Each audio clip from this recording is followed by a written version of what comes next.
Halo, selamat malam rekan-rekan siswa sekalian. Bisa dengar suara saya? Tes.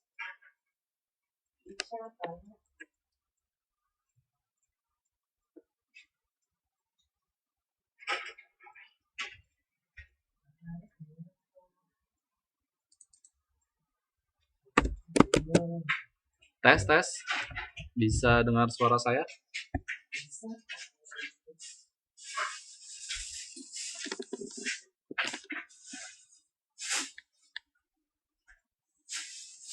Tes, tes 1, 2, 3.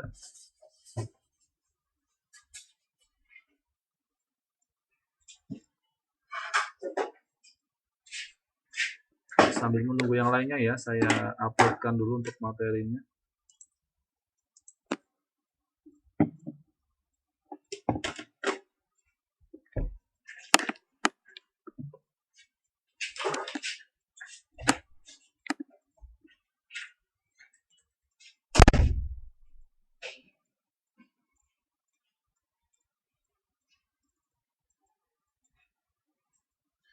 Ini kok sinyal saya agak sedikit low ya. Sebentar, takutnya nanti.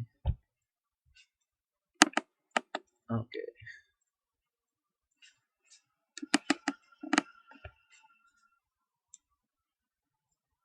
Halo, gimana kabarnya teman-teman sekalian?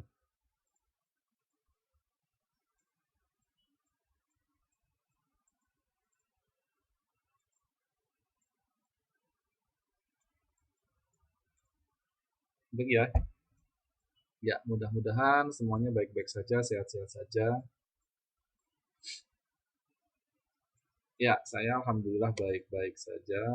Cuman kemarin ada accident ini. Janggut saya atau ini kena jahitan 6 habis jatuh dari motor. Alhamdulillah sudah mendingan, tinggal diambil saja nanti jahitannya dari Senin Kelaka ya.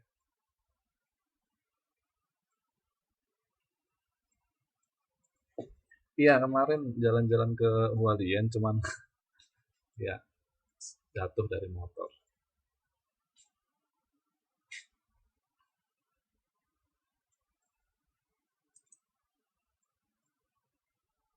Bukan, ini bukan masker ini. Saya pakai headset kemudian ini memang diperban.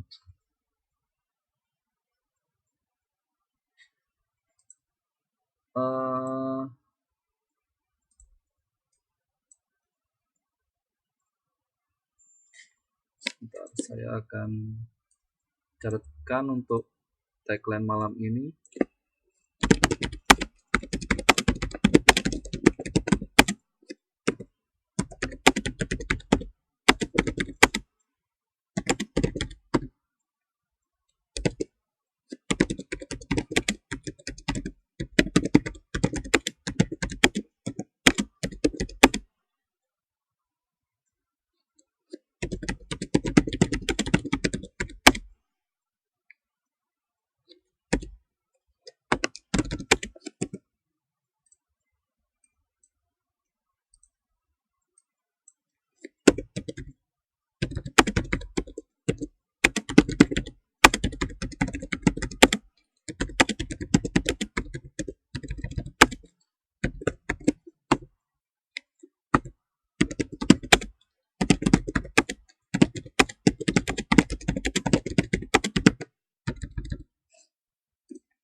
Oh, ada yang mau lihat bola?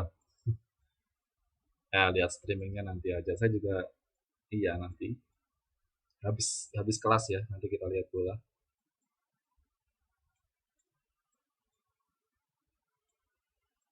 kita tunggu sebentar lagi ya. Nah, nanti kalau sudah lebih dari cukup, ada 15 atau sampai 20 siswa yang sudah masuk, nanti kita mulai pelajaran. Kemudian silahkan kalian sambil prepare atau menyiapkan buku LKS-nya atau buku panduannya. Kita mulai dari halaman 25, karena kemarin kita sudah mulai belajar pada bab 2, yaitu subbab A dan B sampai pengertian pariwisata dan jasa. Saat ini kita akan belajar struktur ruang dan desa, kemudian interaksi wilayah dan desa dan kota, dan yang terakhir pengaruh interaksi kota dan desa. Jadi tolong dipersiapkan bukunya. Iya, saya juga tidak ada Valentinean ini tadi, seharian juga pergi keluar maksudnya, tidak merayakan Valentine dan sebagainya. Jadi kita malam minggu di kelas IPS ya. Saya harapkan kalian tidak galau, tidak sedih, semoga tetap semangat ya. Sama, saya juga Muslim, tidak ada Valentine Day. Bagi saya Valentine Day setiap hari.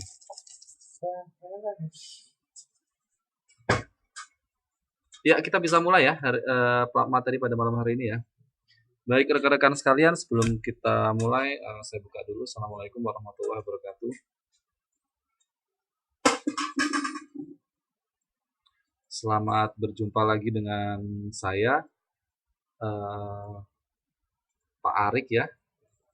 Pak Arik, mohon maaf sebelumnya kemarin saya tidak bisa masuk karena saya sedang berada di luar kota Taipei dan kebetulan saya tidak membawa laptop, jadi ekspektasi saya pulang sampai Taipei itu sore, jadi masih bisa mengajar kalian, tetapi karena ada lain hal saya harus berada di Kaohsiung sampai jam 6 sore, sehingga pulang ke Taipei sampai Taipei jam 12 malam, sehingga tidak bisa mengajar kalian. Tapi mudah-mudahan bisa terangkum pada malam hari ini. Jadi kita belajar selama 3 jam, nanti seperti yang sudah saya tulis di papan tulis ini ya, nanti kita belajar selama 120 menit atau 3 jam, pertemuan malam hari ini dan pertemuan kemarin. Ada bab yang akan saya selesaikan, yaitu bab penyelesaian bab 2. Terus kemudian nanti setelah selesai, kita akan membahas soal-soal pendalaman materi di bab 2.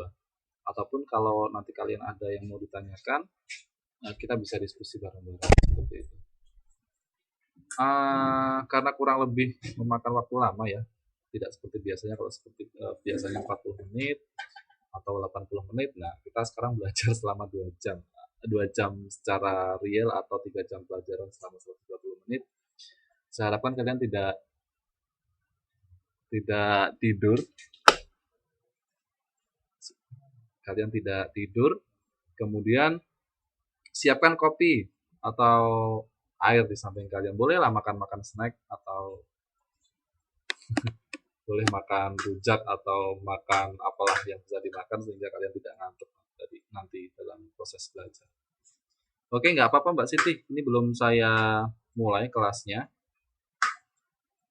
Bagi yang baru masuk, silahkan baca tagline kita, timeline untuk materi malam hari ini. Ice cream ya, boleh keluar di Taipei Main Station atau di Simenting banyak es krim.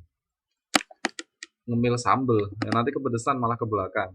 Jangan ya, minum kopi saja atau ya air teh manis. Boleh sambil bikin kopi atau relax saja. Yang penting kalian nanti paham apa yang akan saya jelaskan.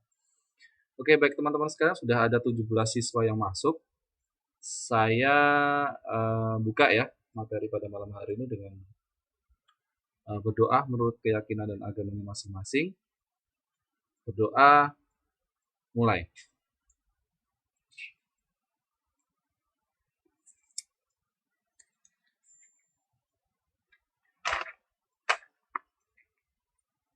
Cukup?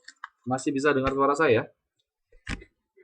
Silahkan nanti kalau yang belum bisa dengar suara saya, eh, bisa langsung diutarakan biar saya cek apakah koneksi internet saya yang kacau atau koneksi internet kalian yang memang lagi ada masalah.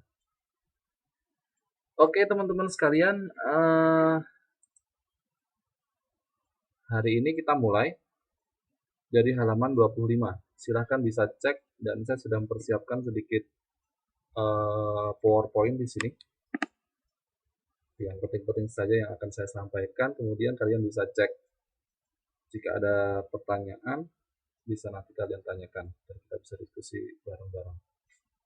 Ya, kalau kemarin kita sudah membahas konektivitas antar ruang dan waktu dalam lingkup regional, kita sudah membahas apa itu hubungan antar ruang dan waktu. Ternyata ruang dan waktu itu ada hubungannya satu sama lain. Jadi ketika ada ruang atau wilayah, pasti nanti akan ada koneksi atau hal-hal yang menghubungkan antara ruang sendiri dan waktu sendiri. Itu apa? Kemudian kita sudah belajar juga tentang adanya pengaruh kondisi fisik atau kenampakan suatu wilayah itu terhadap kehidupan manusia. Ternyata kenampakan suatu wilayah atau keadaan atau kondisi suatu wilayah, kondisi fisik suatu wilayah itu memang mempengaruhi kehidupan manusia. Apakah manusia itu hidup di dataran tinggi, kemudian hidup di dataran rendah. Nah, itu memang mereka ada hubungannya atau kaitannya satu dengan yang lainnya. Oleh karena itu, kita belajar pentingnya interkoneksi atau hubungan dari aspek-aspek tersebut. Kemudian kita juga sudah belajar tentang macam-macam mata pencarian penduduk yang ada di ruang atau di permukaan bumi, yaitu meliputi, ini review saja ya, meliputi mata pencarian non pertanian dan mata pencarian di bidang pertanian. Nah, kemarin kita juga sudah belajar mata pencarian di bidang pertanian itu ada bermacam-macam, pertanian itu sendiri, kemudian perkebunan, perikanan, peternakan, dan kehutanan.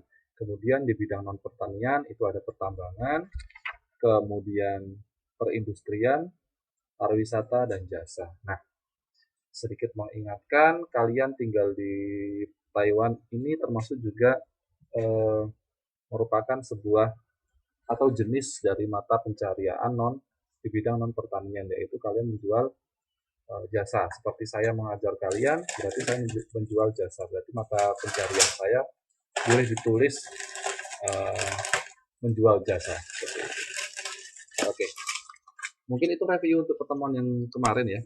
Itu hal-hal yang perlu kalian ingat sehingga nanti kalau ada soal yang menyebutkan mata pencarian di bidang jasa itu apa saja, atau yang disebut dengan mata pencarian di bidang jasa itu menjual apa sih, seperti itu. Contohnya seperti apa sih? Nah, nanti kalian bisa jawab seperti itu. Kemudian hari ini kita akan belajar yang pertama tentang struktur ruang desa dan kota. Jadi intinya di sini nanti saya akan berbicara tentang struktur ruang dan desa. Apa perbedaan antara ruang-ruang yang ada di desa atau keadaan-keadaan wilayah yang ada di desa dan di kota. Perbedaannya apa? Ya, kita mulai ya. Jadi kata kunci untuk pertemuan hari ini kita membahas tentang desa dan kota. Dan sebenarnya ini sangat mudah sekali dibedakan, desa itu seperti apa, kota itu seperti apa, nanti kita akan bahas ya. Oke, kita mulai dari struktur ruang desa terlebih dahulu. Kita akan membahas terkait dengan desa terlebih dahulu. Nah, struktur ruang desa ini sering digunakan oleh masyarakat untuk kehidupan sosial ekonomi. Jadi kita mengidentifikasi struktur ruang desa itu dalam pelajaran ini itu biasanya digunakan untuk menganalisis kehidupan sosial ekonomis penduduk di suatu wilayah desa, seperti lahan pertanian, kemudian perkebunan, tempat beribadah, sekolah, lapangan olahraga, dan fasilitas publik lainnya seperti mungkin warnet kalau di Indonesia, mungkin eh, telepon umum dan sebagainya. Nah, teman-teman sekalian, yang disebut dengan desa itu pasti harus ada unsur-unsur pembentuknya. Berarti kita tahu ada beberapa unsur yang ada di dalam desa tersebut. Pertama, unsur yang ada di desa tersebut adalah yang pertama daerah. Jadi dalam satu desa itu memang harus ada daerah. Tempat yang digunakan atau yang digunakan komponen-komponen dalam desa tersebut tinggal. Jadi menetap di mana, di daerah. Nah, itu yang pertama, unsur utama pembentukan desa itu yang pertama adalah daerah. Kemudian penduduk. Penduduk itu adalah orang-orang yang tinggal di suatu daerah di dalam desa tersebut. Dan kemudian yang ketiga adalah tata kehidupan. Jadi proses kehidupan atau proses kegiatan yang ada di desa tersebut atau di daerah tersebut itu seperti apa. Nah, itu disebut dengan tata kehidupan. Jadi diingat-ingat ya, unsur utama pembentukan desa atau unsur utama pembentuk desa itu harus ada 3 macam ini. Yang pertama daerah, yang kedua penduduk harus ada, yang ketiga tata hidup, kehidupan penduduknya di dalam desa itu nanti seperti apa.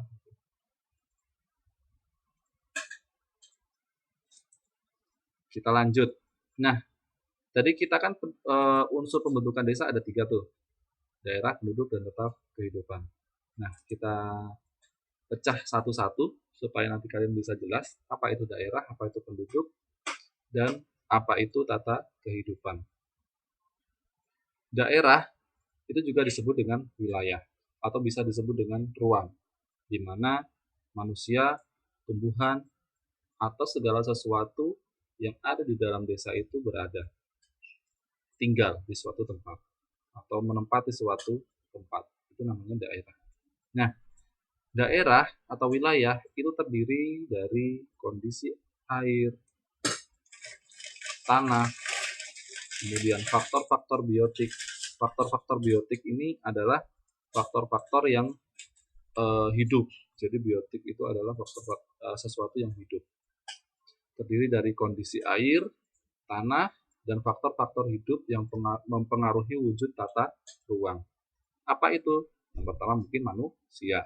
Manusia itu termasuk kategori faktor biotik karena manusia itu sendiri hidup. Yang kedua, faktor biotik mungkin saja itu tumbuhan karena tumbuhan hidup. Ketiga mungkin hewan karena hewan juga hidup. Jadi faktor-faktor biotik di sini mungkin manusia, hewan, atau tumbuhan yang mempengaruhi wujud tata ruang. Semakin banyak tumbuhan, semakin banyak manusia yang hidup di dalam suatu daerah atau wilayah tersebut, kemudian semakin banyak atau sedikit hewan yang ada di dalam daerah atau wilayah tersebut, itu akan mempengaruhi wujud tata ruang. Itu daerah itu terdiri dari komponen-komponen itu. Jadi kondisi air, tanah, dan faktor-faktor biotik yang mempengaruhi wujud daerah tersebut. Kemudian kalian perlu tahu juga bahwa daerah atau wilayah itu meliputi lokasi. Jadi lokasi suatu tempat. Luasnya itu seberapa luas. Kemudian batas-batas wilayahnya itu mana saja. Jadi daerah itu meliputi lokasi, sebuah lokasi di mana tempat itu berada. Kemudian luas suatu daerah itu berapa luasnya. Kemudian batas-batasnya itu dari wilayah satu atau daerah satu ke daerah lain itu dibatasi apa saja. Jadi yang namanya daerah itu meliputi luas, lokasi, batas, wilayah. Ya. Kemudian yang perlu kalian ingat-ingat dan ketahui juga bahwa hal-hal yang berkaitan dengan lokasi di daerah, nah itu tadi sudah jelas. Jadi Lokasi lebih diperjelas lagi bahwa lokasi itu berkaitan dengan misalnya jalan raya, sungai, atau pegunungan. Oh, misalnya lokasi rumah saya itu berada di jalan misalnya Wanhua, jalan Mingte, jalan Diponegoro. Oh, lokasi main station misalnya di sebelah sungai Longsan, atau pegunungan Merapi, saya tinggal di area pegunungan Merapi di Jogja. Nah, itu mengindikasikan sebuah lokasi yang lebih spesifik, ya. Kemudian lokasi itu ternyata dapat mempengaruhi kehidupan masyarakat dalam hal ekonomi, sosial, budaya. Nah, ini jelas. Misalnya kita membicarakan tentang ekonomi. Lokasi kita berada di dekat misalnya pantai, berarti akan pengaruhi misalnya ke ekonomi yang akan berkembang di situ adalah ekonomi perikanan. Perikanan karena lebih gampang mencari ikan, atau pembuatan garam. Nah, jadi mungkin industri garam. Nah, di situ tergantung dari lokasi yang ada. Jadi lokasi itu memang dapat mempengaruhi kehidupan masyarakat dalam hal ekonomi, kemudian sosial dan budaya. Salah satu contohnya tadi saya sudah menjelaskan, misalnya dalam bidang ekonomi ya, tadi misalnya lokasinya berada di tepi pantai. Nah, mungkin ekonomi yang berkembang di saat itu, yang ekonomi yang bisa menghasilkan uang bagi penduduk di sekitar lokasi pantai tersebut dengan misalnya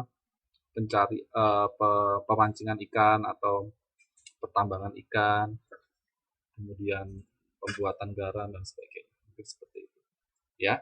Jadi lokasi dapat mempengaruhi kehidupan masyarakat dalam hal ekonomi, sosial, dan budaya. Jelas ya? Mudah.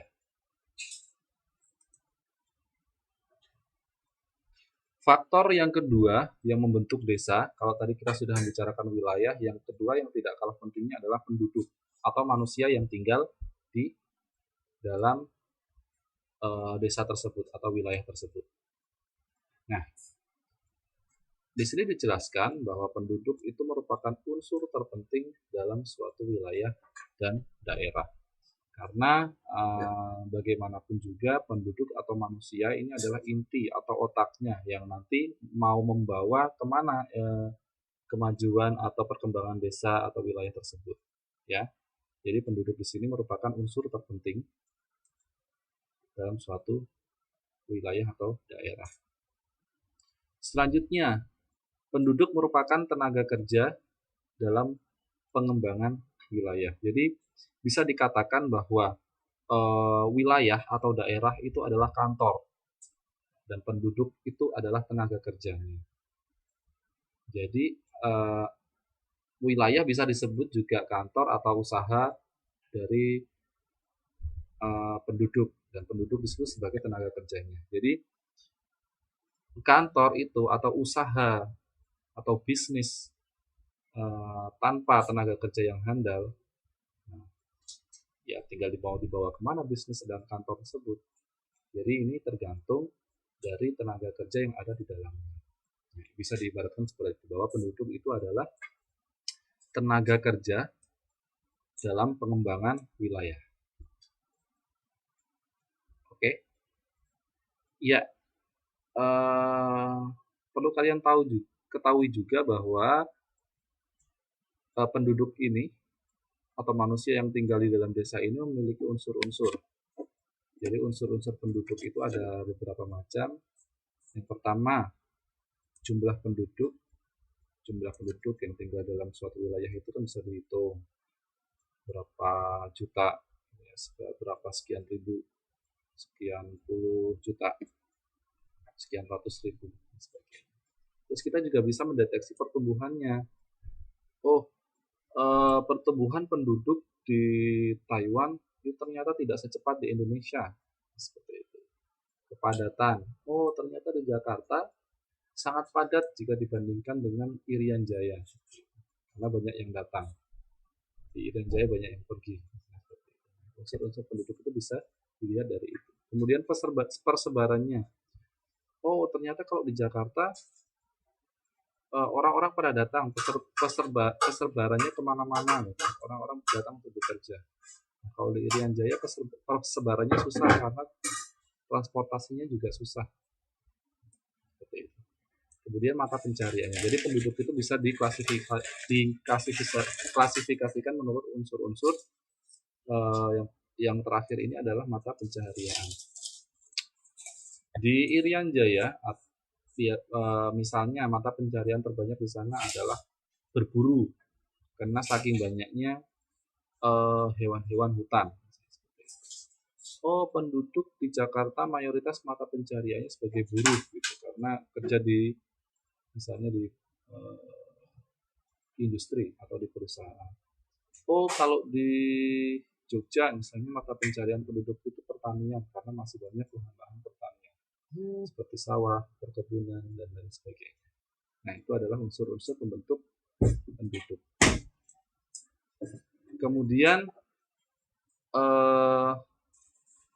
penduduk ini berperan juga sebagai perencana, pelaksana, kemudian pengguna sumber daya yang terdapat pada suatu wilayah.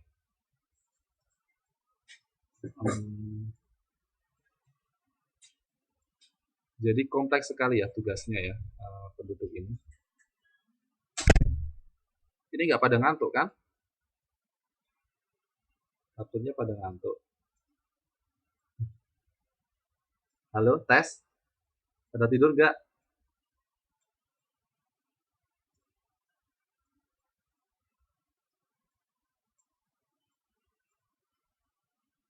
Enggak ya?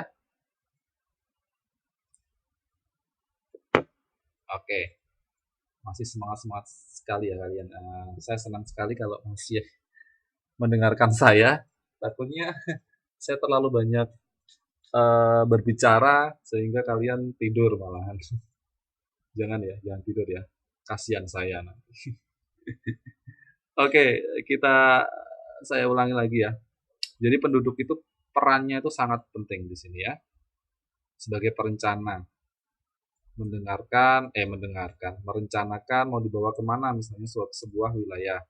Kemudian sebagai pelaksana, setelah merencanakan sesuatu, kemudian penduduk itu nanti melaksanakan dari rencana-rencana yang sudah direncanakan, yang sudah dipikirkan, kemudian dilaksanakan bersama-sama demi kepentingan atau demi kemajuan sebuah wilayah. Dan dia juga sebagai pengguna sumber daya yang ada dalam suatu wilayah tersebut, ya. Jadi 3 fungsi penduduk. Yang pertama perencana, yang kedua pelaksana, dan ketiga pengguna.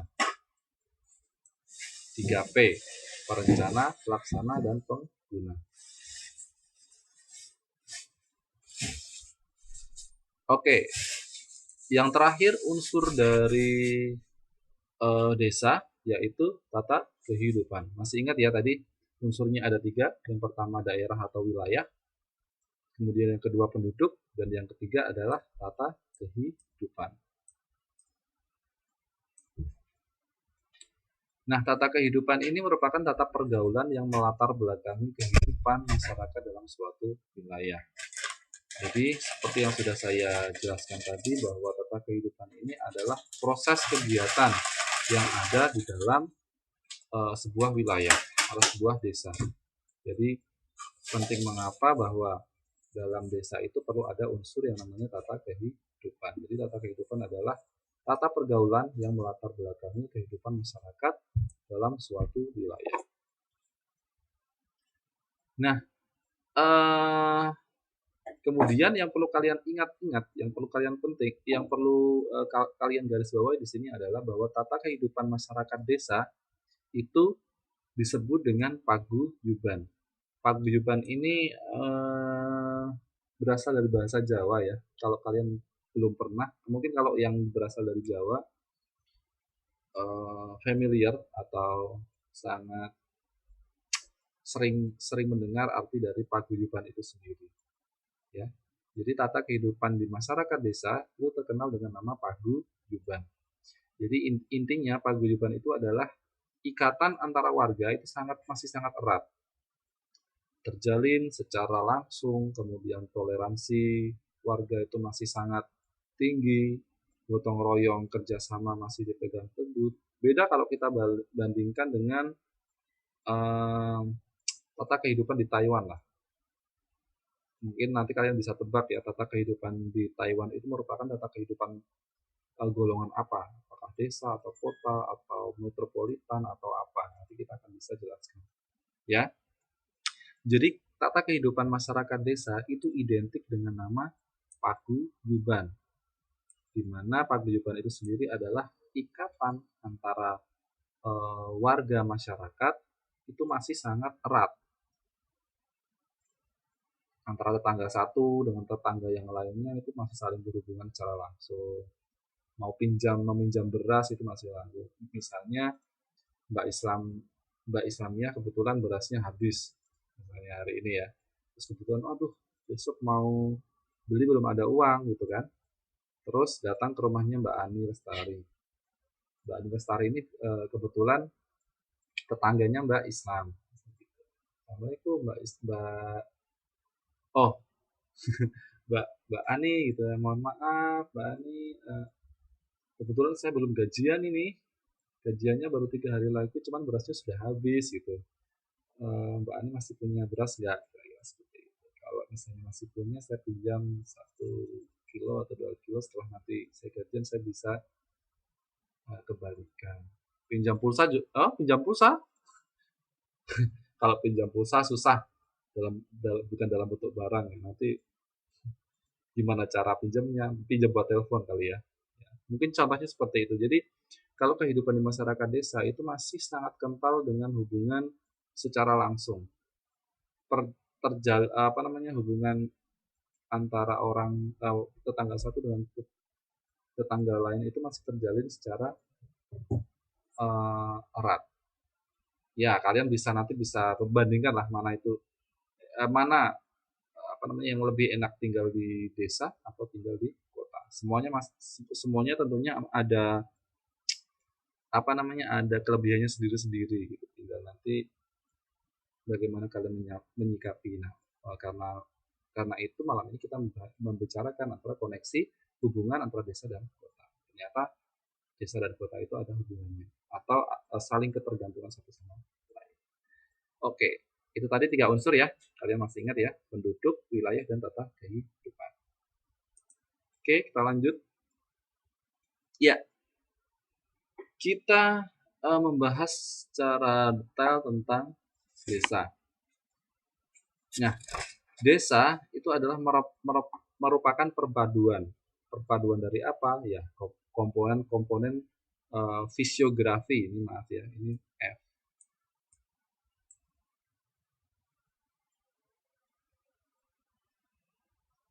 Oke, ini Mbak Lin Azhara menyebutkan bahwa di kampungnya kalau bikin rumah itu secara gotong royong, nggak pakai banyak tukang. Nah, bagus itu. Nah, itulah sudah bisa memberikan contoh ya.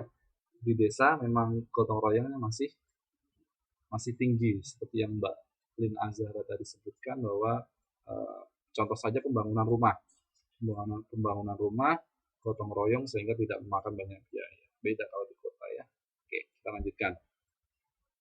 Desa itu adalah perpaduan antara komponen-komponen fisiografi, sosial, ekonomi, politik, budaya. Fisiografi di sini adalah keadaan penampakan bumi, misalnya dataran tinggi, dataran rendah, pegunungan. Kalian sudah tahu antara kegiatan sekelompok manusia dengan lingkungannya.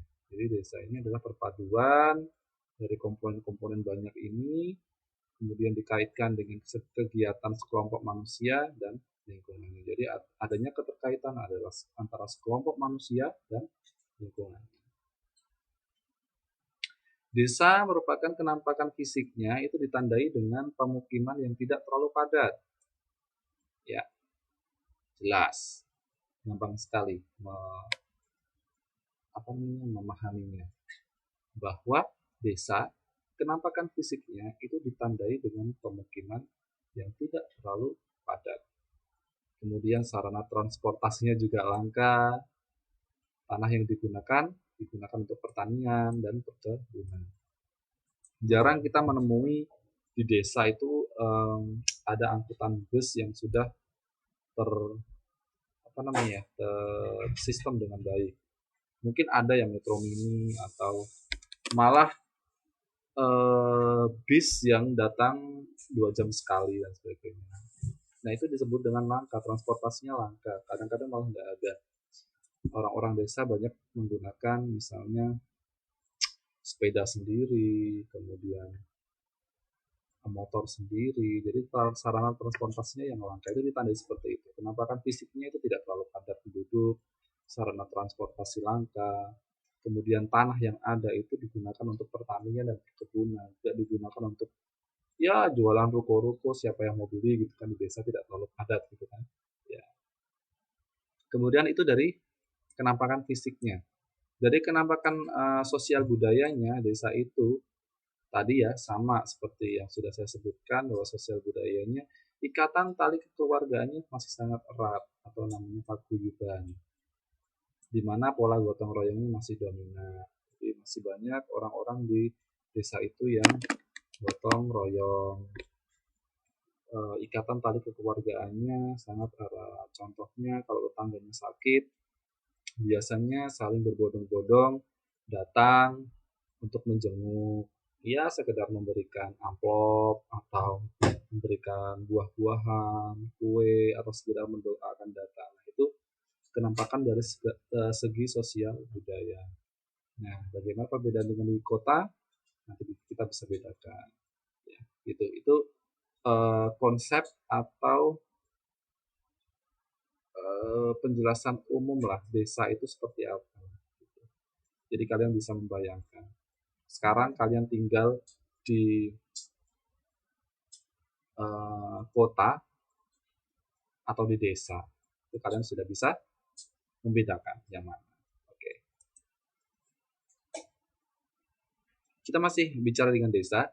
Tadi kalau berdasarkan dari penampakan fisik dan penampakan keadaan sosial budayanya, nah ini berdasarkan karakteristik pemukiman. Dari kita lihat dari segi perumahannya, ya desa itu seperti apa. Toh ternyata desa itu ditandai oleh ketidakteraturan dalam bentuk rumah. Ya jelas di desa memang belum ada aturan-aturan rumah harus setinggi ini, tidak boleh tinggi-tinggi misalnya gitu. Atau luasnya harus sekian, tidak boleh melampaui sekian hektar gitu, nggak ada. Jadi mereka memang tidak teratur dalam membuat rumah. Ada yang membuat kecil, ada yang membuat gede, ada yang ya standar-standar saja. Karena belum ada batasan, belum ada hal-hal yang bisa mempengaruhi, misalnya kalau tinggi-tinggi sekali bisa mengakibatkan apa, tidak. Jadi berdasarkan karakteristiknya, pemukimannya atau perumahannya, rumah-rumah yang dibangun di desa itu tidak teratur. Tidak harus berjajar seperti di kota mungkin ya. Oh harus jajar di sini, harus ada sekat, harus ada jalan. Harus tidak ada misalnya halaman yang ditanami misalnya seperti itu. Halaman-halaman harus dikasih ruko-ruko, ini enggak. Jadi memang tidak teratur. Tidak harus di pinggir jalan, bisa di tengah-tengah sawah atau di tengah-tengah kebun. Kemudian pola pemukimannya itu bisa dilihat dan dikenali dari situs atau kawasan. Jadi situs itu adalah sebuah kawasan, misalnya berada di sekitar yang ada di sekitarnya, misalnya sungai. Ya, jadi pola pemukimannya itu bisa dilihat dan dikenali dari kawasan-kawasan yang terkenal di daerah situ. Misalnya adanya sungai, ada gunung misalnya gitu. Dan pola pemukimannya itu bisa mencirikan pola pencaharian penduduk. Misalnya, oh rumahnya ada kandang sapi, ada kandang ayam. Oh berarti mata pencarian di desa tersebut itu banyak peternakan. Oh kita lihat misalnya desa A kok kita lihat rumahnya itu banyak sebuah ruangan yang dia untuk menimbun atau menyimpan padi-padian hasil sawah. Oh, ternyata mereka di bidang pertanian seperti itu. Jadi bisa dicirikan seperti itu. Kita bisa lihat seperti itu. Ya, gampang sekali. Itu desa. Nah, polanya itu ternyata ada macam-macam teman-teman sekalian. Ada 5 pola atau 5 hal yang kita bisa identifikasi dan untuk membedakan antara desa satu dengan desa lain, jenis-jenisnya. Yang pertama itu pola desa memanjang atau linier. Yang kedua, pola desa memusat. Yang ketiga, pola desa terpencar. Yang keempat, pola desa mengelilingi fasilitas-fasilitas tertentu. Dan yang kelima, pola perkampungan atau pola desa kota. Jadi ya desa setengah-setengah kota seperti itu. Mari kita pecah bareng-bareng. Nah, ini yang disebut dengan pola perkampungan linear atau pola pedesaan atau pola desa linear atau memanjang. Ya. Nah, pola perkampungan linear atau memanjang itu seperti apa? Ya, polanya itu cenderung berkelompok. Jadi manusia-manusianya itu cenderung berkelompok tinggal di desa tersebut. Dengan sumber mata air yang tidak jauh, misalnya sungai. Jadi mereka di tipe perkampungan yang seperti ini, itu mereka itu senang berkelompok dan tinggal di dekat-dekat di mana mata airnya yang tidak jauh. Contohnya, mereka tinggal di berantaran atau di sepanjang atau pinggiran sungai. Ya, seperti itu. Karena ternyata kalau kita lihat juga ternyata pola pemukiman perkampungan linear atau memanjang itu masih sangat tradisional. Mereka mengikuti pola air sungai. Jadi kalau air sungainya berkelok-kelok itu ya mereka bangun rumahnya juga di sepanjang sungai gitu, di sepanjang mengalirnya air sungai, sehingga untuk kehidupan sehari-hari pun dia tidak kesulitan untuk menggunakan air sungai tersebut. Jadi sungai di sini di pola perkampungan linear itu sebagai apa namanya ya, sebagai sumber daya yang mereka butuhkan, sumber kehidupan, dan juga bisa menjadi sumber transportasi. Jangan dibayangkan bahwa sungai di sini sungai yang kecil gitu ya, mungkin seperti sungai Longsang gitu atau sungai apa namanya sungai Musi gitu kalau di Palembang gitu ya. Tuh. Ya. Jadi pola pemukimannya masih sangat tradisional. Dia mengikuti pola air sungai. Boleh itu Sungai Bengawan Solo juga seperti itu. Jadi pola pemukimannya mengikuti pola air sungai yang mengalir, sehingga mereka kehidupannya air sebagai sungai sebagai sumber kehidupannya bisa memenuhi kebutuhannya tidak susah. Sebagai alat transportasi juga mungkin sungai di sini bisa mengantarkan dia ke wilayah lain seperti itu misalnya. Contoh sebagai jalur transportasi sungai ternyata sungai itu bisa dijadikan apa namanya jalur transportasi ekonomi seperti yang sudah ada sejak zaman Majapahit dulu. Mereka menggunakan sungai itu menjadi sarana transportasi sekaligus sebagai pola perkembangan ekonomi mereka, misalnya perdagangan gitu ya. Nah, namun untuk saat ini pola ekonomi itu menganut pola keberadaan jalan. Kalau dulu pola ekonomi yang diajarkan pada zaman Majapahit itu mengikuti aliran sungai, di mana memang dulu itu sungai masih apa namanya masih sebagai sarana transportasi ya. Jadi orang-orang memang menggunakan sungai untuk pergi kemana-mana. Jadi di situ memang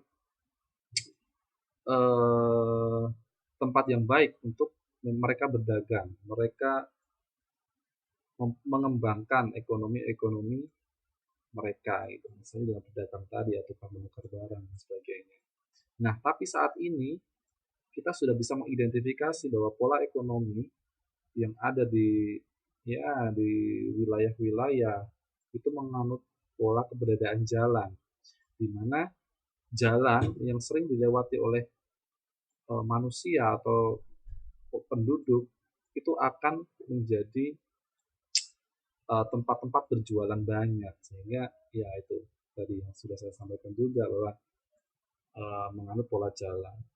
Semakin jalan banyak dilewati, semakin banyak juga orang-orang yang akan memanfaatkan jalan itu sebagai sarana atau pola ekonomi mereka. Nah, dari segi rumah,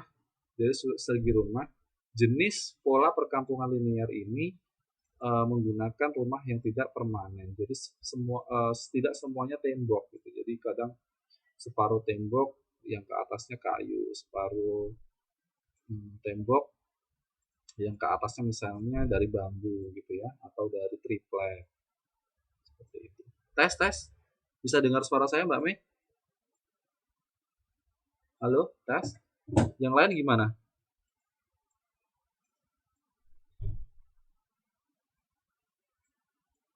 Bisa?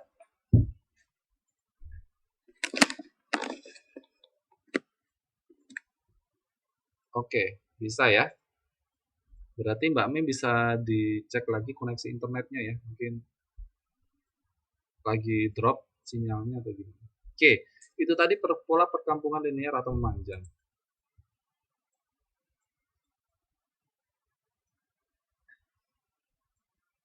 Ya, yang kedua, pola perkampungan memusat. Ya, pola perkampungan memusat itu seperti apa? Ya, mungkin kita sudah bisa menebak lah, memusat berarti dia ada di tengah-tengah atau menjadi center sebuah kampungan gitu ya, jadi trend center. Nah, untuk lebih jelasnya, ini ada penjelasannya. Bahwa pola perkampungan memusat ini dapat dengan mudah kita temui di wilayah dataran tinggi atau perkampungan yang dibentuk karena aturan adat. Ya, mereka memang jadi tinggal di wilayah-wilayah dataran tinggi atau perkampungan yang dibentuk karena aturan adat. Jadi dia memang tidak tidak bisa dengan adat lain, misalnya seperti itu. Jadi misalnya adat Batak atau suku Minang gitu ya, mereka sendiri, tinggal sendiri di kampung-kampung sendiri gitu. Jadi seperti itu pola perkampungan pusat. Kemudian penduduk yang tinggal di perkampungan ini itu relatif tidak banyak ya, karena mereka menutup diri itu. Mereka tidak bisa tinggal dengan suku lain. Mereka tinggalnya maunya dengan sukunya sendiri-sendiri. Jadi karena tinggal sendiri tersebut, maka penduduknya relatif tidak banyak. Dan biasanya dihuni secara turun-menurun oleh beberapa generasi. Ya itu aja, sukunya ya itu aja. Kemudian ada yang tinggal ya penduduknya dari adat itu saja. Jadi tidak bisa menerima dari adat-adat atau suku-suku yang lain. Itu jenis pola perkampungan memusat. Kemudian kalau tadi kita membicarakan pola perkampungan memusat, sekarang kita membicarakan tentang pola perkampungan terpencar. Tadi sudah memusat, sekarang terpencar itu ya. Pola perkampungan terpencar itu suatu bentuk perkampungan yang terpencar atau menyendiri. Disebut juga disseminated rural settlement.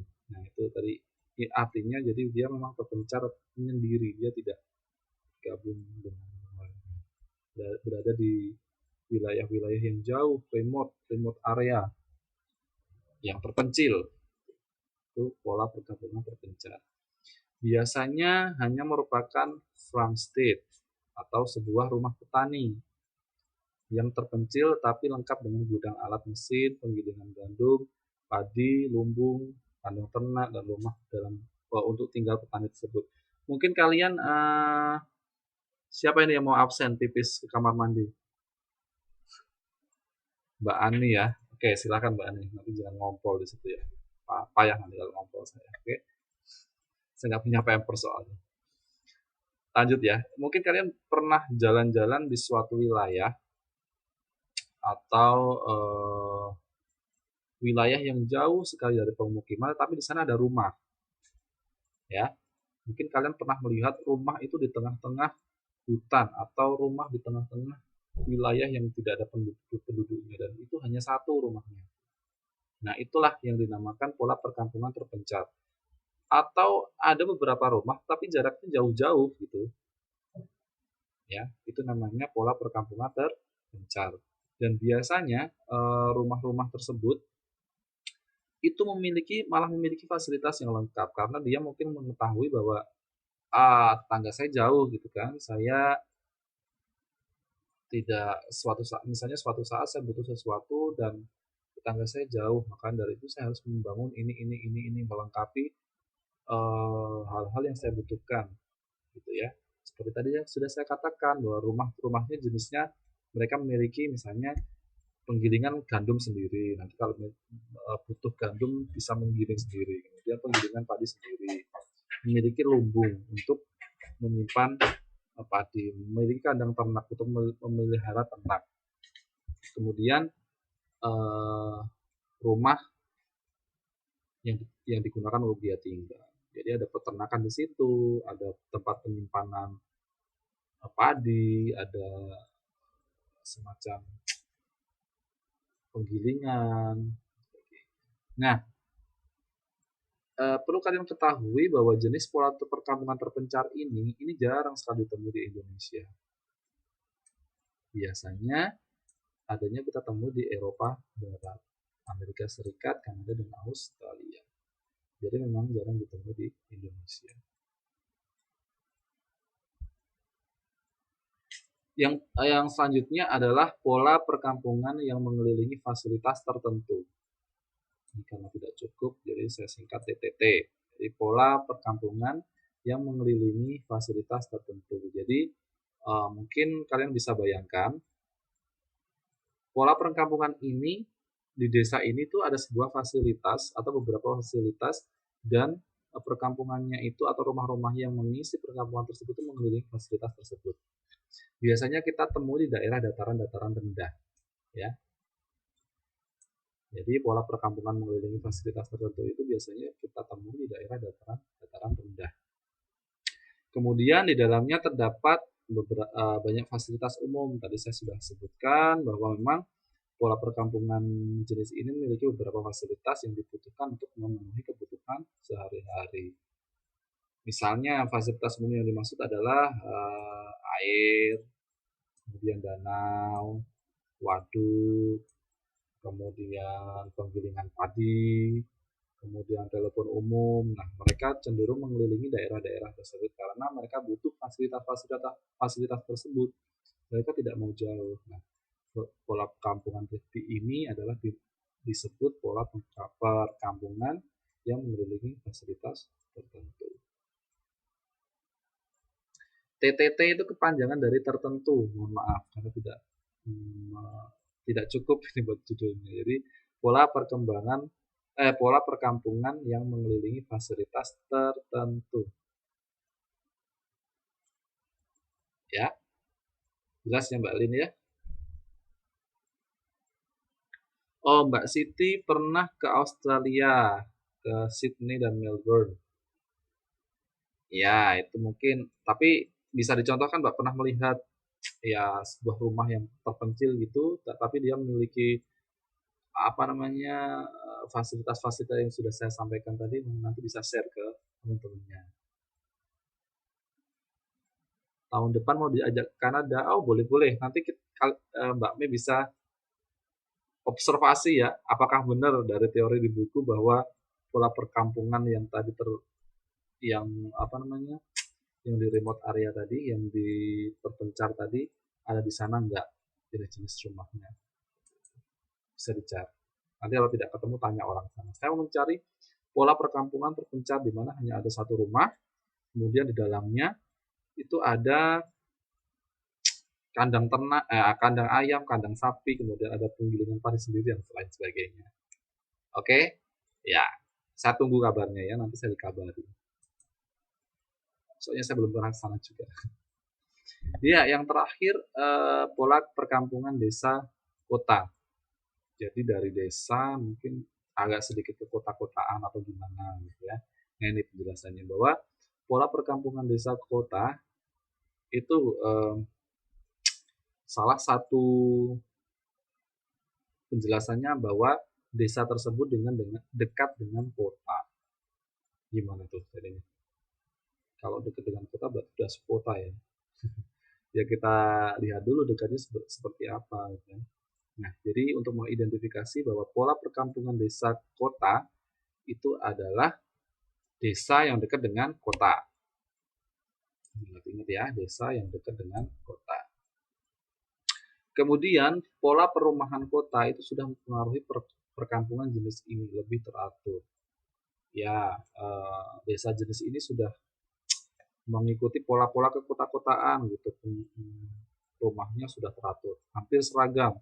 Kalau gedenya seperti ini semuanya seragam, gedenya seperti ini semua. Kalau bentuknya lantai 2 seragam, tingkat semua. Kalau di tepi jalan misalnya hanya memiliki halaman 2 meter, 3 meter untuk parkir. Semuanya kayak gitu seragam. Nah, itulah yang dimaksud dengan pola perkampungan desa kota.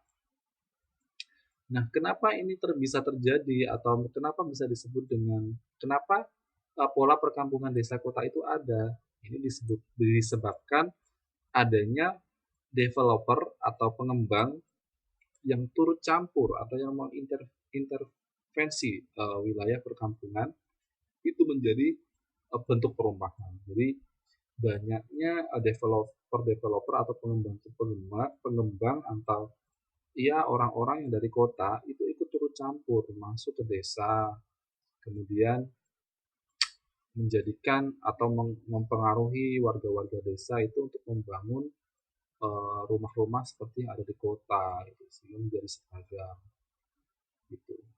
Itu kenapa pola perkampungan desa kota ini ada.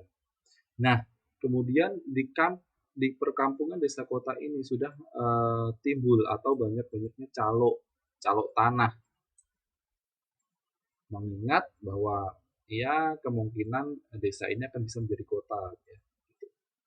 Mengingat perkembangan menjadi wilayah seperti perkotaan ini tinggi, jadi banyak calo-calo tanah yang ya mungkin mulai menjual atau ya sebagai perantara penjualan tanah, sehingga harga tanah itu pun meningkat tajam. Pada akhirnya bahwa desa itu mungkin bisa menjadi kota. Nah, itu mungkin penjelasannya.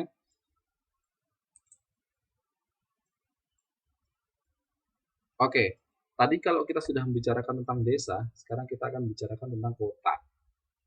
Ya, ini adalah kebalikannya.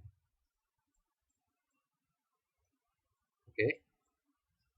Struktur keruangan kota. Kalau tadi kita sudah membicarakan struktur keruangan desa, sekarang kita gantian supaya kita bisa membedakan kota itu seperti apa. Kota itu didefinisikan sebagai sistem jaringan manusia yang memiliki ciri sosial. Ciri sosialnya itu apa aja? Satu, jumlah penduduknya tinggi.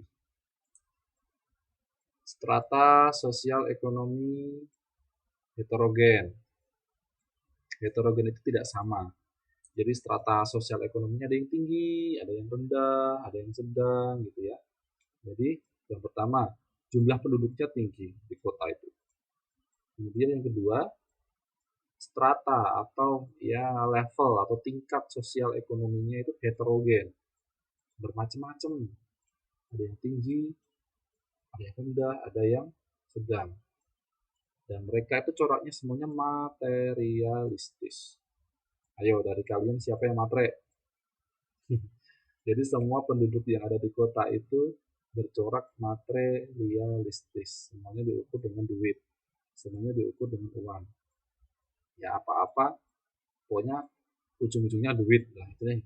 Itulah maksudnya. Jadi bercorak materialistis itu ujung-ujungnya duit. Ya, ya bolehlah sekali materialistis. Oke. Kemudian kondisi fisiknya lebih modern teman-teman sekalian. Jaringan transportasinya lebih kompleks, lebih teratur, sarana prasarannya lengkap, pelayanan dan industrinya lebih mendominasi. Kompleks itu maksudnya lebih rumit ya, jadi banyak sekali lebih teratur, lebih detail, lebih banyak. Nah, seperti itu yang maksudnya kompleks ya. Jadi kondisi fisiknya lebih modern. Tidak lagi hanya tembok, mungkin sudah pakai beton bangunannya. Kemudian jaringan transportasinya lebih kompleks, maksudnya kompleks itu lebih teratur. Ada bis, ada kereta, kemudian ya lebih lengkap lah, mau kemana naik jalur ini, mau kemana naik jalur itu lebih kompleks. Kemudian sarana sarana prasarannya lebih lengkap, ada telepon umum, kemudian WC umum di mana-mana, kemudian ada tempat pengambilan air di mana-mana, misalnya seperti rumah sakit, sekolah, itu lebih lengkap di kota. Pelayanan dan industri itu lebih mendominasi. Jadi di kota itu memang industri-industri itu memang mendominasi lebih banyak daripada kalau kita bandingkan di desa. Lebih banyak pertanian, perkebunan dan seperti itu. Nah, kemudian pengertian kota sendiri menurut Menteri Dalam Negeri tahun 1980, wah, tua sekali ini. Saya saja belum lahir ini. Pengertian kota, jadi sebelum saya lahir, Menteri Dalam Negeri Indonesia tahun 1980 itu sudah mengeluarkan definisi bahwa pengertian kota itu adalah meliputi dua kategori. Yang pertama, suatu wadah yang memiliki batas administrasi. Jadi memang batas-batasnya jelas maksudnya gitu. Dan memiliki ciri non-agraris. Jadi ciri-cirinya itu tidak sesuai dengan, maksudnya dia memiliki ciri-ciri yang bukan berdasarkan agraris, misalnya letak lintang sekian kilometer, kemudian lintang utara, lintang selatan dan seperti itu. Jadi yang dimaksud dengan kota di sini adalah memiliki suatu wadah yang memiliki batas administrasinya jelas dan memiliki ciri-ciri non agraris seperti kota itu memiliki kabupaten, memiliki kecamatan, provinsi dan sebagainya. Itu yang disebut dengan memiliki ciri non agraris. Kota itu sebagai pusat kegiatan manusia di luar kegiatan pertanian. Maaf, ini salah nulis, ini pertanian.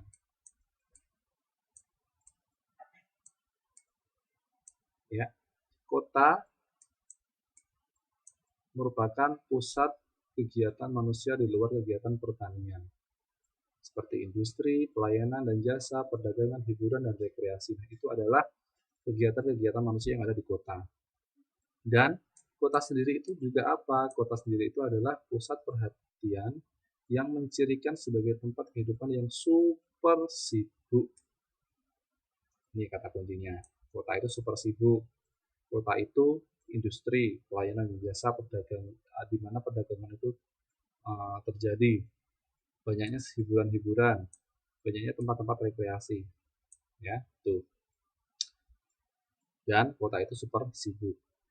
Nah, biasanya kota itu dikembangkan atau kota itu dibentuk berasal dari desa. Tadi itu desa kota itu asal mulanya kota. Desa yang berkembang. Kemudian pertumbuhan penduduk meningkat karena dukungan faktor yang bisa menguntungkan hidup. Nah, kenapa penduduk di kota itu cenderung meningkat, cenderung tinggi? Karena mereka merasa bahwa ternyata kota itu memang tempat yang baik untuk mencari uang, misalnya gitu. Ada faktor-faktor yang bisa menguntungkan hidup, bisa menguntungkan bahwa dengan saya tinggal di kota itu saya bisa kaya di sana, hidup saya bisa terpenuhi, kebutuhan hidup saya bisa terpenuhi dengan saya hidup di kota gitu. Makanya banyak orang berbondong-bondong datang ke kota, menjadikan kota itu menjadi padat, banyak penduduknya. Itulah mengapa pertumbuhan penduduk di kota itu sangat meningkat. Nah, ada faktor pendukung yang menguntungkan hidup penduduk-penduduk yang tinggal di kota. Yang selanjutnya, perubahan hal-hal tersebut tadi menimbulkan perubahan ke ruangan. Ya, jelas banyaknya orang-orang yang datang ke kota memungkinkan mereka butuh tempat tinggal.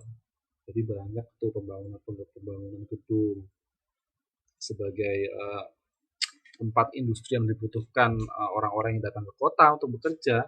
Jadi ya pembangunan gedung-gedung tersebut menggantikan lahan-lahan pertanian yang harusnya menjadi lahan pertanian, dijadikan sebagai tempat-tempat industri, sehingga kondisi tanahnya tak lagi luas, tak lagi subur, dan sebagainya. Itu akan mempengaruhi hal-hal tersebut, mempengaruhi perubahan-perubahan ruangan. Nah, perubahan di desa ke kota itu menimbulkan fenomena-fenomena menarik. Munculnya pusat perdagangan. Tadi sudah saya sebutkan bahwa kota memang menjadi tempat di mana kegiatan perdagangan itu terjadi. Ya, jelas ya? Halo, tidur ya? Bahaya ini kalau tidur ini. Oke, bagus. Jadi sesekali boleh saya absen ya, takutnya pada tidur. Oke, ini sedikit dari penjelasan kota. Jadi tipologi kota itu ada sekelumit konsep terkait dengan kota. Tipologi itu sama dengan kota, konsep.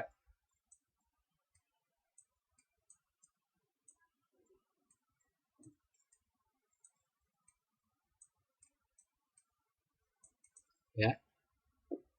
Oke, konsep kota. Kota didefinisikan berdasarkan jumlah penduduk dan fungsi wilayahnya. Jumlah penduduk merupakan indikator penting. Saya salah nulis ini. Ya, penduduk merupakan indikator penting untuk pengklasifikasian penduduk dalam wilayah di kota tersebut, gitu ya. Kita bisa bedakan kota itu besar, kecil, sedang, atau gede banget gitu ya. Kita lihat dari penduduk yang ada yang tinggal di desa tersebut. Yang pertama, jika kelas penduduk kotanya itu antara 20.000 sampai 50.000, itu disebut dengan kota kecil atau yang namanya town. Ya, diingat-ingat.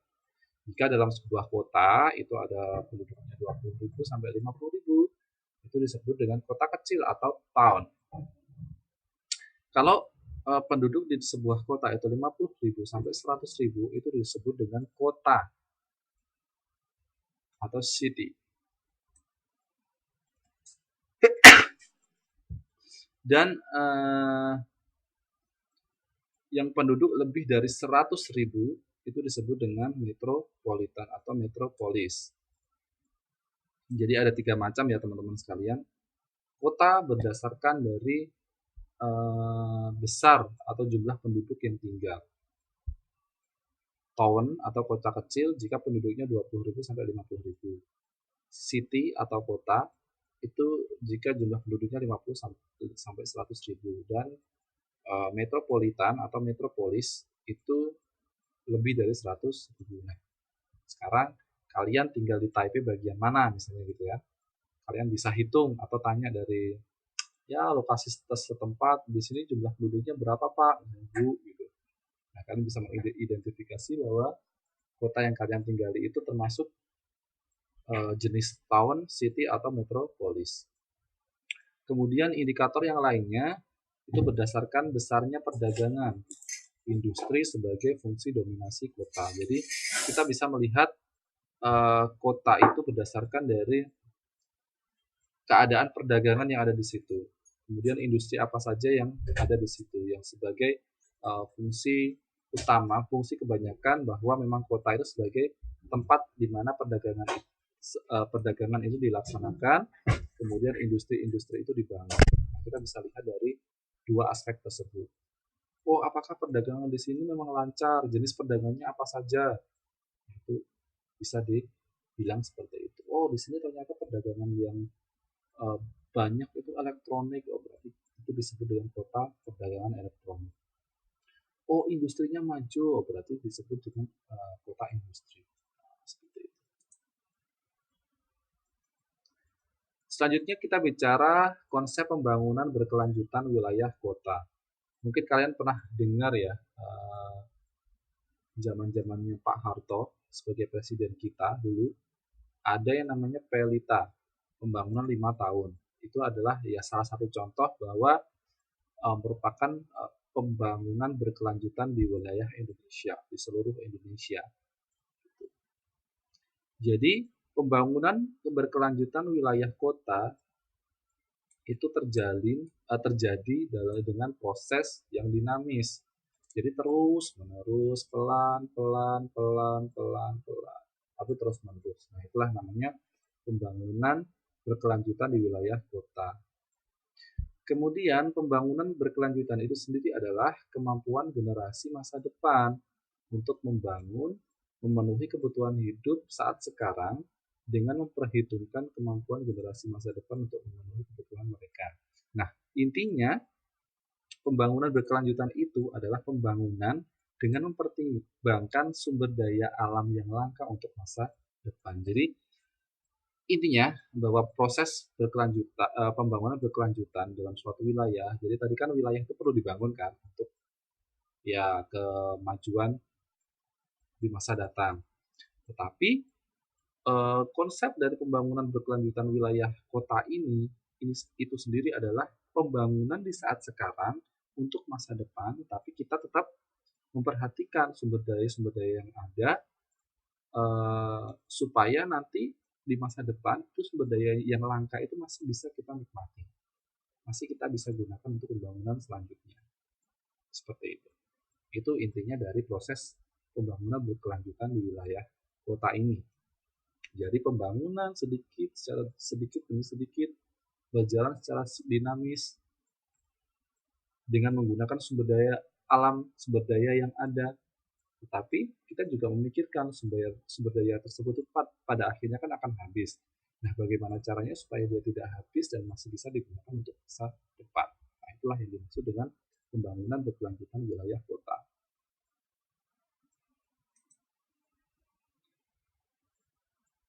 Kemudian, konsep pembangunan ini ditujukan untuk meningkatkan kesejahteraan manusia dengan pengelolaan sumber daya dan lingkungan hidup. Jelas. Di mana-mana pembangunan suatu wilayah itu ditujukan untuk kesejahteraan atau meningkatkan kualitas hidup manusia. Jelas itu. Tetapi yang paling penting di sini adalah dengan pengelolaan sumber daya alam atau sumber daya yang ada dan juga memperhatikan lingkungan hidupnya. Gitu. Kemudian konsep pembangunan itu sendiri itu menitik beratkan pada pelindungan sumber daya alam. Tadi sudah saya sebutkan ya, membangun tetapi juga memperhatikan sumber daya yang ada, sumber daya yang tersedia. Kemudian karakter sosioekonomi dari keruangan kota adalah struktur mata pencaharian penduduk. Sarana transportasi merupakan faktor yang ikut mendongkrak laju pembangunan. Manfaat pembangunan transportasi, misalnya dengan adanya transportasi tersebut, pendistribusian sarana dan prasarana dapat berjalan dengan mudah. Jelas, misalnya pengiriman barang dari kota ke desa itu semakin cepat, semua terdistribusi dengan baik.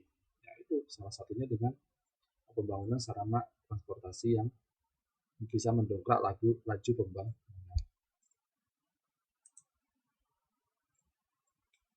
Kemudian bagaimana interaksi wilayah dengan desa dan kota?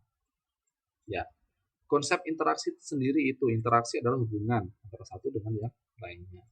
Jadi faktor-faktor geografi itu sangat erat kaitannya dengan pergerakan penduduk dari tempat satu ke tempat lainnya untuk memenuhi kebutuhan ekonomi. Faktor-faktor geografi tersebut itu apa?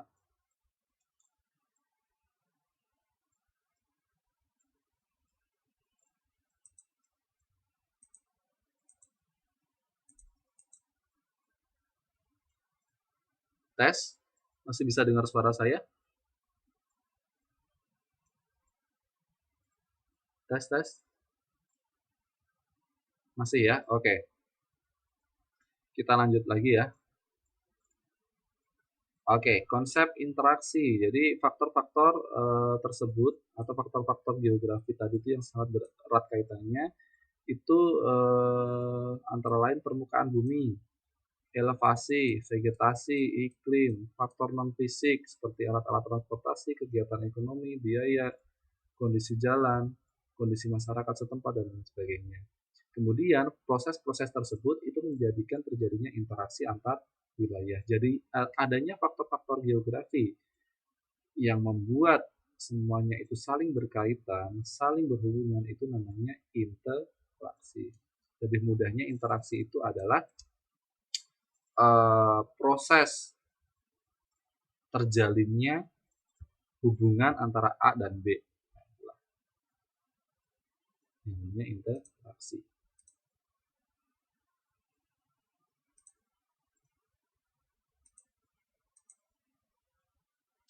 Interaksi itu sendiri adalah hubungan timbal balik yang saling mempengaruhi dan menghasilkan efek bagi kedua belah pihak. Misalnya, ya jelas interaksi itu memang membutuhkan dua dua hal yang saling berkaitan. Jadi dua-duanya itu akan mendapatkan efek dari hasil interaksi. Misalnya interaksi desa ke kota itu dipengaruhi karena munculnya keinginan saling melengkapi kebutuhan kedua belah pihak. Jadi misalnya interaksi desa dan kota ya. Ini kenapa terjadi interaksi antara desa dan kota? Karena kota membutuhkan desa, desa membutuhkan kota. Pola interaksi ini tidak hanya sebatas di bidang ekonomi saja teman-teman sekalian, tapi seluruh aspek kehidupan. Tidak hanya tukar menukar, jual beli saja, mungkin aspek kehidupan tukar menukar. Oh, kota membutuhkan banyak pekerja dari desa misalnya seperti itu. Jadi adanya interaksi tukar menukar sesuatu antara desa dan kota. Nah, kemudian adanya wilayah yang saling melengkapi itu dimungkinkan karena tersedianya dan persebaran sumber daya, baik sumber daya manusia, sumber daya alam itu tidak merata. Wilayah satu tinggi dan wilayah satu bisa rendah misalnya seperti itu. Jadi saling melengkapi antara A dan B misalnya seperti itu. Karena SDM di A mungkin tinggi, di B mungkin rendah. Jadi sumber daya manusia di A banyak dibutuhkan di B, ternyata di B itu banyak sumber daya alam gitu kan. Jadi saling melengkapi. A membutuhkan B, B membutuhkan A. Keadaan itu memaksa antar wilayah supaya saling berinteraksi. Contoh mudahnya gini ya. Indonesia misalnya punya lumbung padi yang sangat besar. Taiwan punya pusat elektronik yang sangat besar. Taiwan butuh makan, mereka mengimpor padi dari Indonesia. Mbak Siti mau tanya apa?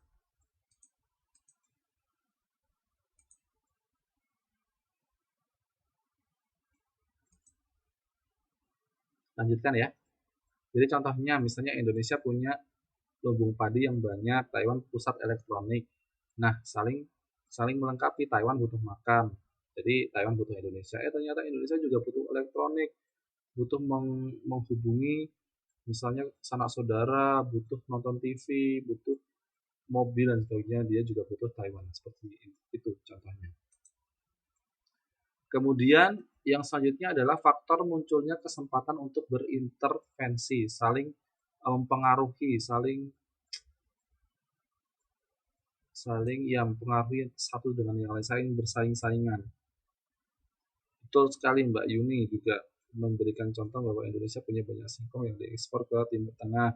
Timur Tengah misalnya makan pokoknya memang singkong gitu ya, jadi sangat membutuhkan. Selanjutnya, karena terdapat wilayah antara munculnya kesempatan untuk saling berintervensi, saling melakukan sesuatu, itu karena terdapat dua wilayah yang akan saling berinteraksi. Jadi nanti akhirnya muncul persaingan antara dua wilayah. Contohnya, kota A kekurangan barang B yang ada di kota B, jelas. Sedangkan kota B kekurangan barang A yang ada di kota A. A dan B itu akan saling berinteraksi karena saling membutuhkan. A pengen barang B, B piring barang A.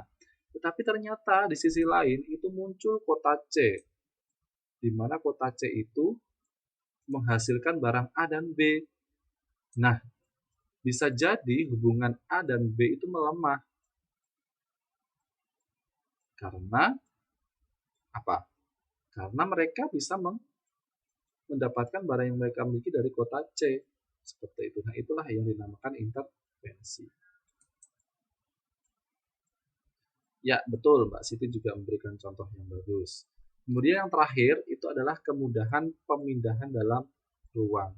Terjadi pemenuhan kebutuhan sumber daya yang dibutuhkan oleh suatu tempat itu dipengaruhi oleh akses, teman-teman sekalian. Jadi kemudahan pemindahan barang dari wilayah A ke wilayah B, aksesnya seperti apa, itu dipengaruhi juga. Pemenuhan kebutuhan sumber daya alam yang dipengaruhi itu tergantung dari aksesnya. Faktor pertimbangannya adalah misalnya jarak dan biaya. Semakin mudah, semakin dekat jarak akan memperkuat interaksi. Hubungan A dan B itu kalau misalnya semakin dekat, semakin biayanya terjangkau, semakin cepat, itu hubungan interaksinya antara B itu kuat. Nah, ini yang terakhir sebelum kita masuk ke pendalaman materi, teman-teman sekalian, itu pengaruh interaksi kota dan desa. Jadi, apa sih pengaruh kalau kota dan desa atau desa dan kota itu saling berhubungan, saling berinteraksi? Nah, ini ada penjelasannya di sini.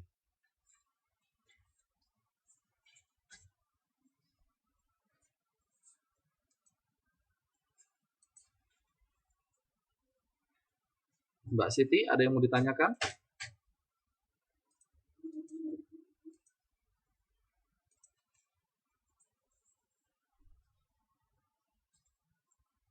Saya lihat kok ada yang angkat tangan. Apa ya? Lanjutkan ya. Wujud interaksi desa dan kota. Pergerakan barang dari desa ke kota atau sebaliknya. Jadi ada macam-macam bentuk hubungan desa dan kota. Contohnya pergerakan barang dari desa ke kota atau sebaliknya dari desa ke kota. Pergerakan gagasan atau informasi terutama dari kota ke desa.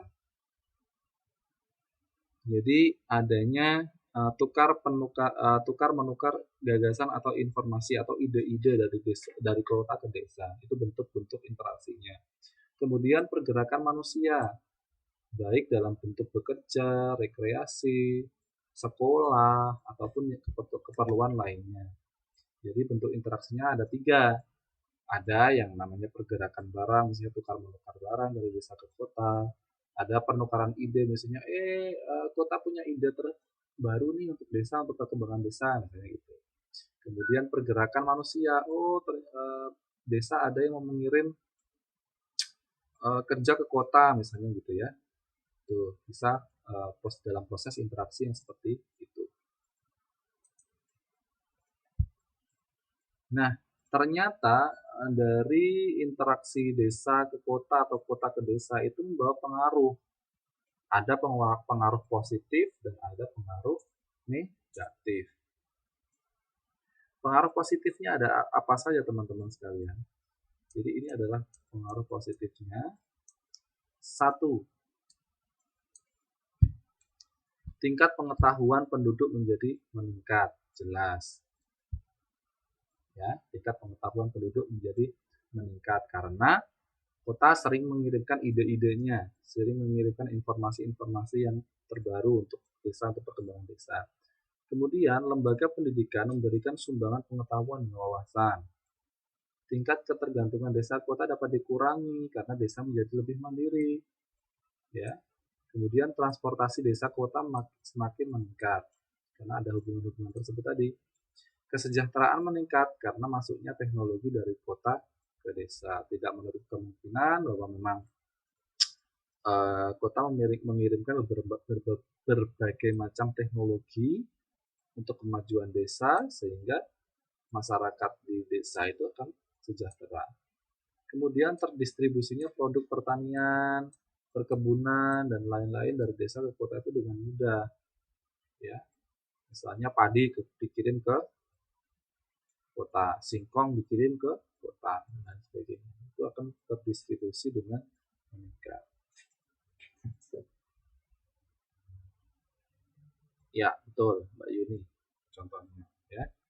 Itu tadi pengaruh positifnya. Nah, apa saja pengaruh negatifnya? Pengaruh negatifnya ada 3, teman-teman sekalian. Gerakan penduduk desa ke kota itu mengurangi penduduk desa usia produktif. Jadi semakin banyak penduduk itu ke kota,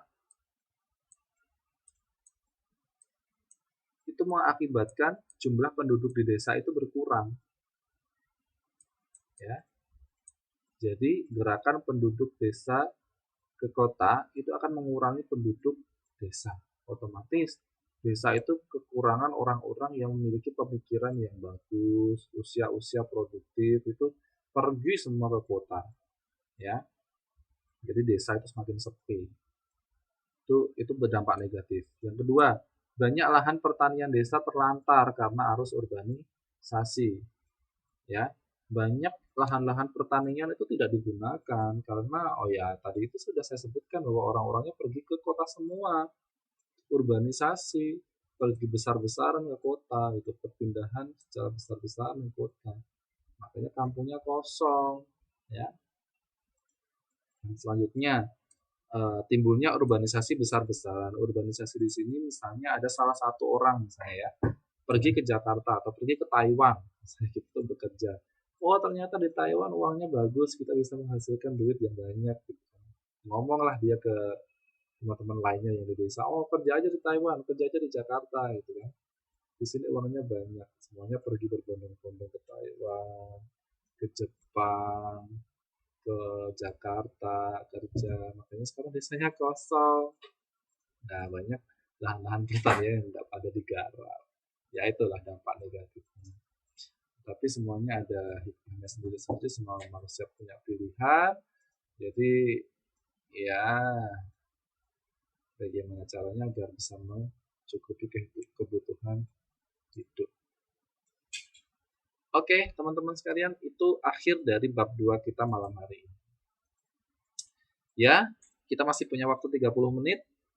Kita gunakan untuk mengisi dan diskusi soal-soal atau pendalaman materi pada malam hari ini. Oke, teman-teman sekalian. Kita